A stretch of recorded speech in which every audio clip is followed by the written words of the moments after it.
Greetings, fellow nerds. Welcome to another MTG NerdPhil video. We are continuing and going strong on our Kaldheim preparation, looking at decks, themes, even individual cards that are going to shift the standard meta. This is week 3, of course, so we've done a lot of games, so check them out in the description or, just explore the channel. They're my most recent uploads. And if you're interested in seeing more Kaldheim stuff, you can bet that I'm going to be creating a bunch of Kaldheim decks. I've already bought both boxes or packs, whatever they're called, on Arena, because I'm not gonna lie, those sleeves look pretty sick. And I love the Mastery token set, and I might go live drafting because I love drafting. So if you're interested in seeing that stuff, hit that subscribe button, give this video a thumbs up, hit the alarm bell, whatever helps you find me easier in the future. And thank you all so much for supporting this channel. It's been growing tremendously. The views are getting higher, and I just gotta say thank you. But a lot of you viewers are not subscribed. This is something I've noticed in my statistics, so just consider hitting that subscribe button if you want to see more of this stuff. I just want to say we're trying to get to 200 before my birthday hits, which is mid-February. So if you want to help me out with that, give me a nice birthday present. Again, just really help me out. Much appreciated. So that being said, we're going to look at Monogreen. This deck, I did not think it was going to get a huge upgrade, but we got things like the Battle Mammoth, we got all the elves, we got the Planeswalker, the elf Planeswalker. It's going to be insane. Like, it's going to be really, really good. So I made a couple of changes from last time. This is my third time playing it. Made a couple of changes so that we can be prepared for a lot of different archetypes, but there's a lot of different ways we can go about this, but I'm trying to be a little bit more flexible. So let's get into it, show you how I play Mono Green. So we got Gilded Goose for the ramp, no surprise there, probably here to stay. Ranger Skull, look, this is how you play the meta. When you're Mono Green and you want to protect your big stuff, you play stuff that gives you hexproof. Ranger Skull, perfect card. Heroic Intervention, also great. There's going to be that foretell card that destroys things for the foretell cost. It was cheaper, so Heroic Intervention is going to be really, really solid, I think. Scavenging Ooze, because I'm sure Escape Mechanic is still going to be relevant. The Graveyard seems to still be another utility tool for certain decks, so I think this is here to stay.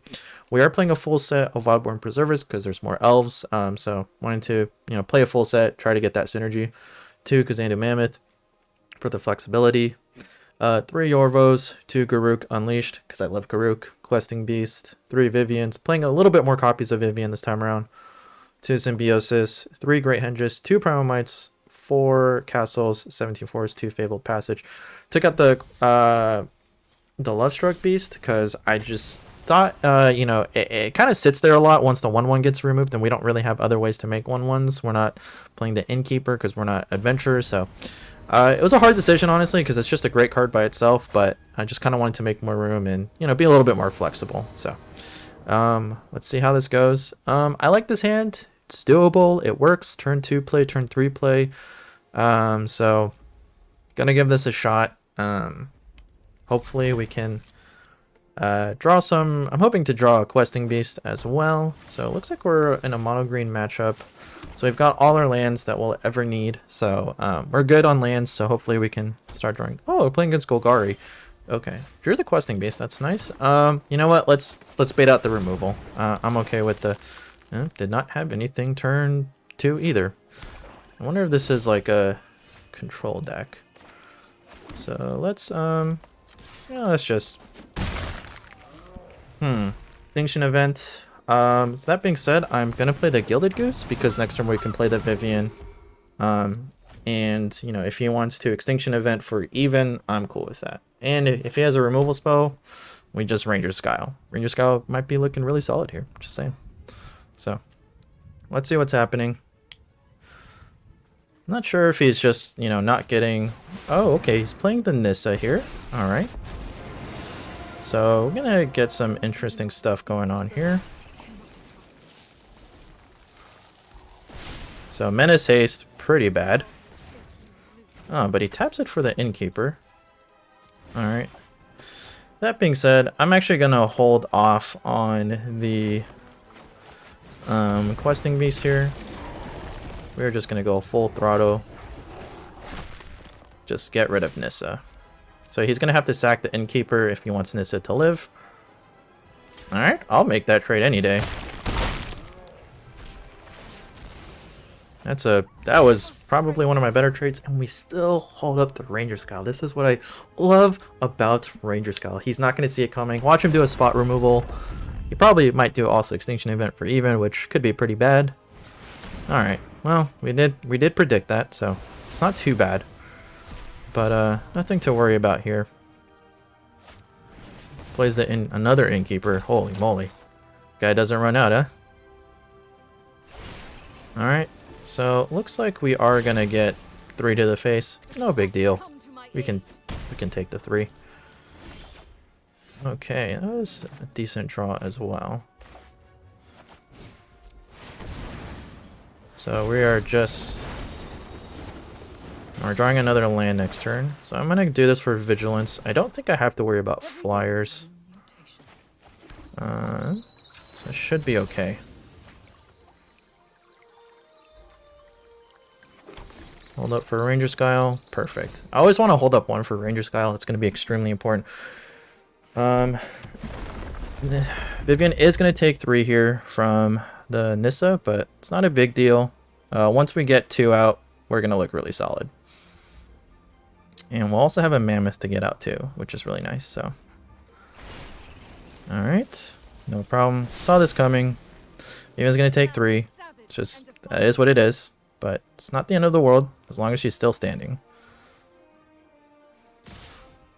Oh, decides to go for the... Okay.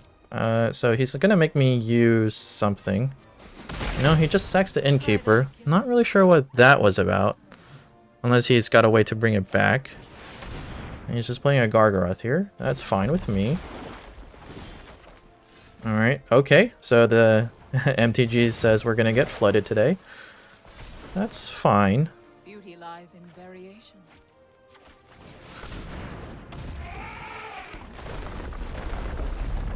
Alright, so we're actually gonna be okay here.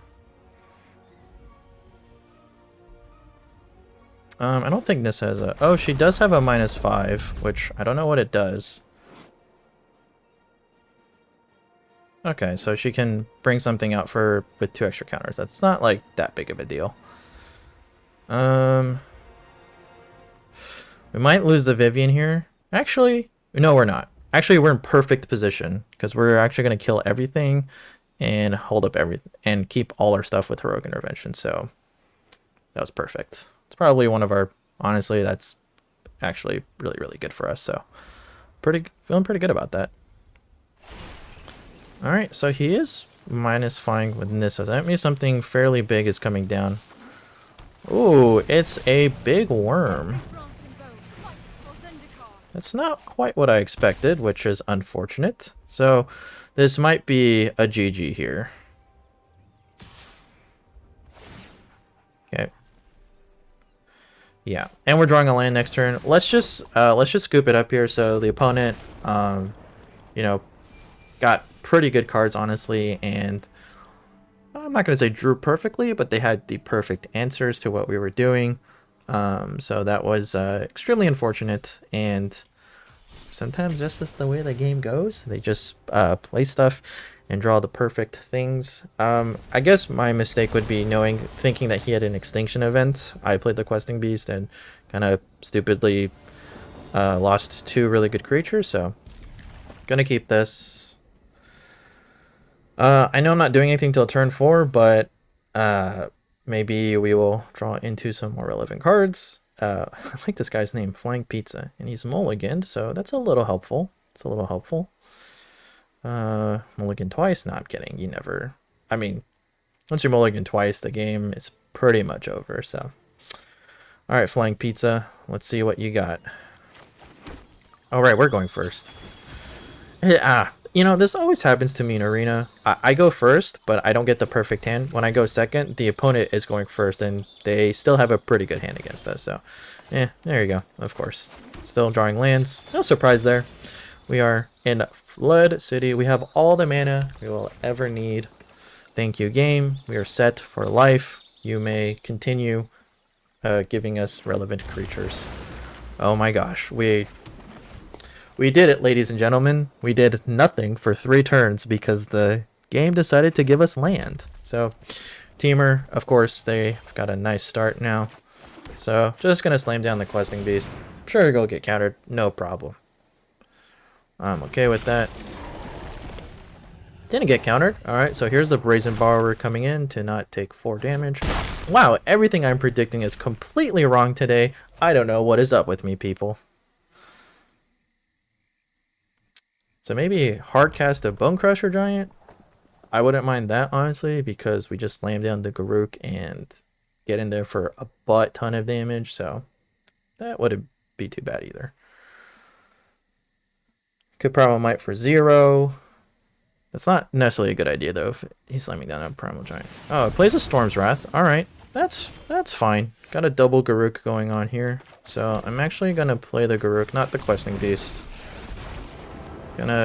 I normally like to shoot for the ultimate, but if he's playing Teamer Control, just doing this is a little bit better. Bone Crusher Giant, the Garruk, could be the case here. He is hovering over the Garruk, which would be a little annoying, but it's fine. We have a second Garruk in hand to buff up our beast on the battlefield, so Bone Crusher Giant actually wouldn't be that big of a deal. And he has that or Scorching Dragonfire because he hovered over the Garruk Unleashed. You don't usually hover over Planeswalker unless you have some sort of way to deal with it, so yeah. Yeah, you can kind of tell what the opponent is doing once, you know, a move is made, so. Alright, so I'm gonna do some sweet plays here. Check this out, everyone. This is the combination of Primal Might and Garruk. So we do this, and then we Primal Might. We can actually pay an extra because we have the lands. We are going to end up taking 2, but we deal with that and we get him for 7. Garruk is closer to ultimate. Looking solid.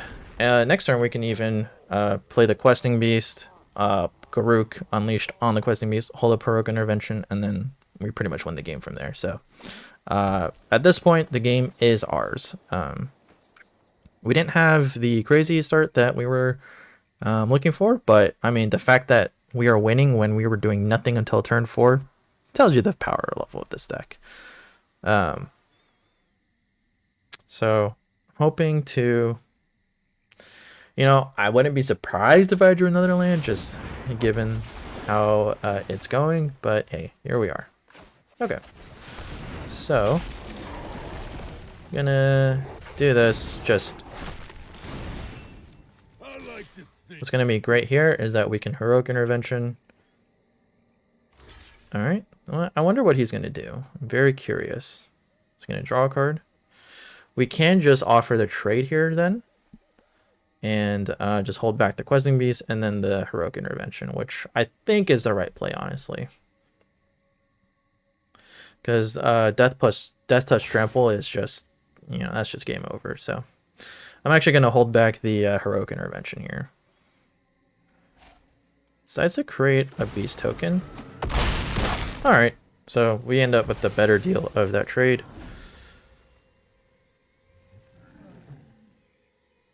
He does play Storm's Wrath, which is like super interesting. It's actually like not too bad though, because it does also hit Planeswalkers. So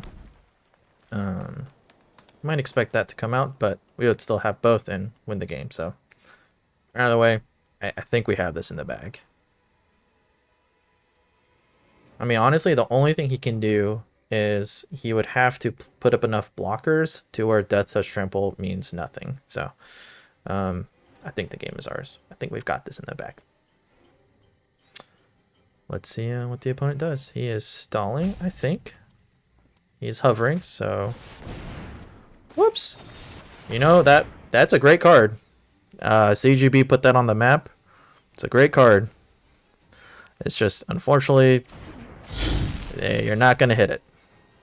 This is why we play Heroic Intervention and Ranger Scowl. It's just so stuff like that big YouTubers say, hey, this is good, all of a sudden. We say, it is good, but we have something better. We have an answer to that. So,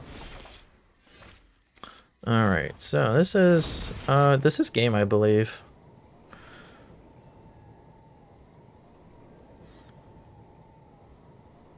You would have to bounce it with Brazen Borrower. because Death Touch Trample kills him. So because he's just, yeah, he's dead because it'll take 6 to the face. That's how Death Touch Trample works, and he's not aware of that. And now he just found out for the first time. He's probably thinking, what just happened? Is this guy hacking? Nope, Death Touch Trample. That's how it works. You only need 1 damage for lethal, the rest to trample over the face. So I really love that combination with Garruk and Questing Beast. It's like, it's one of my favorite combos, honestly. So looking pretty solid. Sure, we'll get him for 1 more game. Why not? Why not? So as you can see, the power level of this deck is insane. It's going to get better. That's, you know, I mean, we want a game without doing anything until turn 4. So that, I mean, that's how strong the deck is. This hand we're going to keep for sure. Got a turn 2, got a turn 3, and a potential turn 4 play. And, you know, this is a perfect reason, at least on Arena, why I don't play more than 2 Fable Passage in an aggressive deck, because I just don't want to be a turn behind to get screwed over, etc., etc. So we got all our lands, so hopefully by mitigating another land, we will not draw into more. So okay, so this is a Bone Crusher in hand. That in mind, I have to be you know what, I am willing to bait out the Bone Crusher Giant. I'd rather have it baited out here than in any other circumstance where like a bigger creature like Yorvo or Questing Beast could be potentially traded off. So I'm okay with that. Yep, it's 100% okay with me.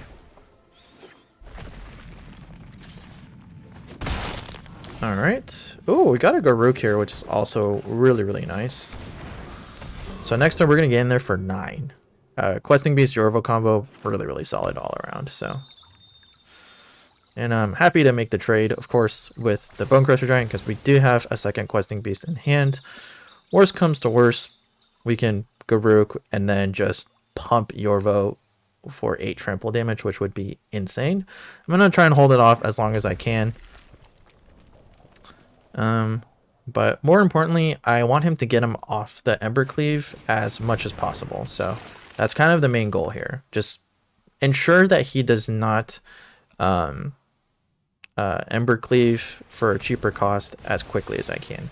So his Scavenging Ooze is actually really nice here, but we are going to do a little bit better.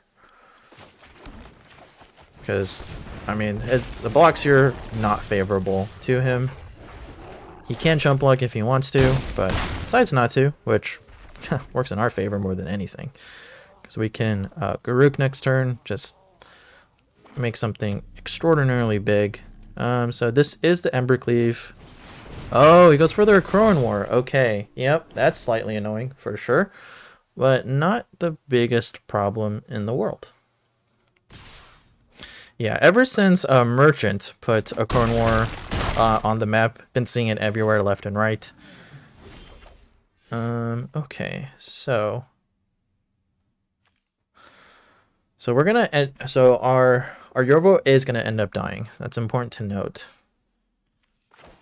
But I think this is still the right thing to do. I'm not entirely sure. Could be wrong, but I imagine he's going to trade with the Yorvo here. Yeah.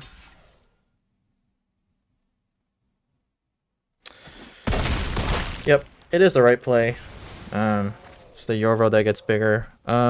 We will have a lot of trample next turn, but so again, this is a perfect example of the opponent drawing exactly what they need to kind of deal with our board. But that is okay. It's not the end of the world. More than anything, we're still in this. The opponents gain 2 life, so alright. So Bone Crusher Giant coming in here. Okay. Alright, so we managed to... Wow. Oh, each tapped creature. Oh, that's actually even better then. Oh, wow. Oh, wow. That was a fantastic draw. Oh, wow. Wow, wow, wow, wow, wow. Wow, wow, wow. I forgot it's tapped creature, so Questing Beast does not come in tapped. So he will not do damage to himself, which is very nice. He has to attack, but no big deal. I think we're going to get a nice trade. Oh, please block with everything. Please block with everything. Please block with both. Please block with both. This would be so funny.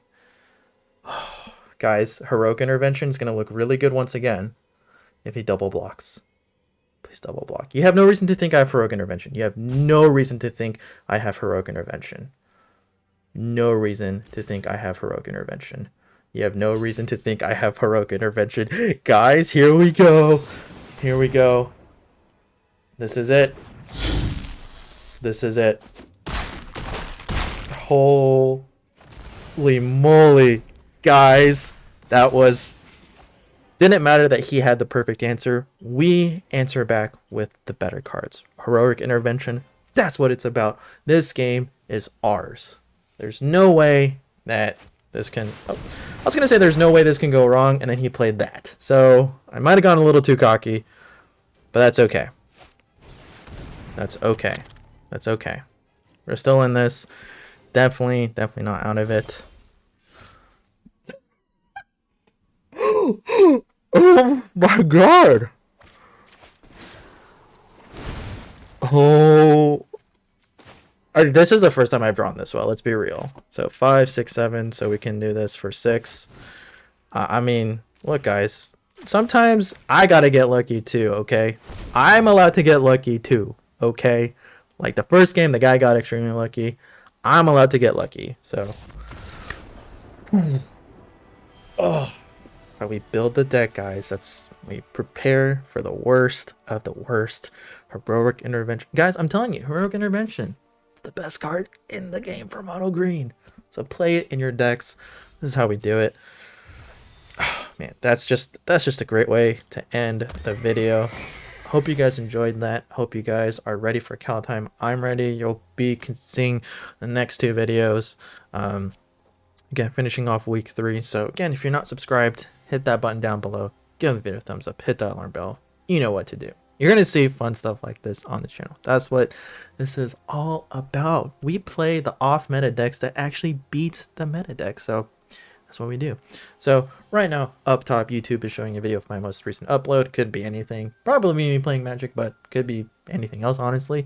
And right below that is a video that YouTube thinks you specifically like. So go ahead, check those videos out. Explore the channel. Thank you all so much for watching. Really appreciate the love. I'll see you for your next NerdPhil.